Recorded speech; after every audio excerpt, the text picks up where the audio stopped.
Um, I'm practicing here at my house, and I'm hoping this is, yeah, I think it's working now. Got a new phone, but I'm practicing topspin. So what I'm doing is I'm practicing. I'm using a old tennis racket. It's called the Graphite Prince. You remember that first green Prince that came out? Kind of exciting. Many people were, a lot more people played tennis and they were enjoying it. And tennis is such a skilled sport. It does take a lot of practice. And it's almost December now. We've been having some unusually nice weather.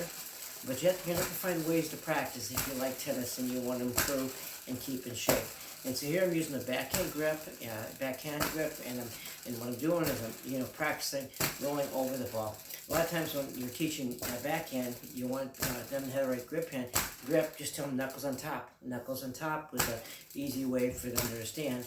Another way to get kids to understand topspin, especially smaller kids, is just get them spinning a wheel. Have them turn over their scooter, have them turn over their bike, and notice that the back wheel, and kids love wheels. Kids love hitting balls. They love playing, and tennis is a skilled sport. And kids want to play a lot, and maybe some kids that just can pick it up and they play right off the bat, but a lot of kids, they have to learn how to hit the ball, and still, at the same time, keeping a lot of fun. And so here I'm practicing topspin. I can practice like a windshield motion, going the opposite way, just like a windshield in a car. And so that's a windshield motion. I can use one hand. I can use two hands and practice going over the ball. It's a great way of practicing. And so when also I can just switch rackets. I had a cover on there. Now I use another Prince racket, and notice how light it is. It feels so light, and there's various ways that you can practice. And so now I'm practicing. I can do this both backhand and forehand. And so here I'm doing backhand, and then I can use two hands. Okay, and so what I'm doing is I'm practicing rolling the ball, creating that topspin. Okay, going perhaps from you'd say 6 is all the way under, maybe like 7 to 12, going over the ball and going this way. And so I can also do it left-handed. I can practice left-handed. One of the things that I've been want to work on, or started working on, is that since if I'm playing right-handed, I'm going to pick up every ball left-handed, so I can work on developing a skill left-handed. If I'm playing left-handed, I'll pick every ball up with my right hand. So learning how to be ambidextrous, or learning how to use that extra hand. And so here I'm practicing rolling the ball, and so going over it, I can use a scooter, turn a scooter up, turn a bike up, and practice, getting that wheel to spin. It's just a great way of practicing at home.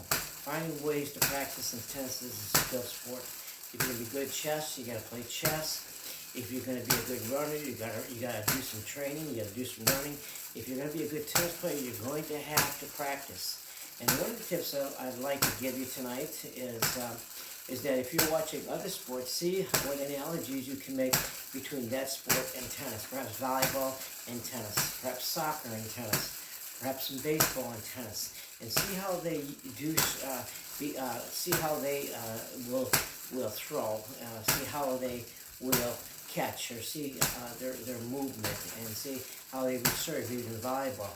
Take for a swimmer, for instance. A swimmer uses both hands. Why shouldn't tennis players use two hands? You see a lot of tennis players just use one hand, never using an extra hand to help. And so if you're going to be a good tennis player, you got to realize that extra hand is a very good aid, a good help.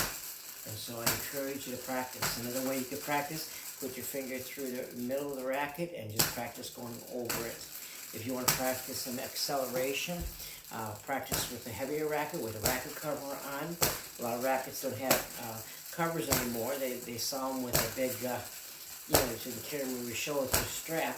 But I like the old rackets that had a cover. You could put a cover on. And perhaps this one did. Yeah, it maybe had a strap. Not sure. This one didn't have a strap. But it's a great way of practicing. And then what you can do is you can switch, and then you go to a lighter racket, and all of a sudden your racket's going through,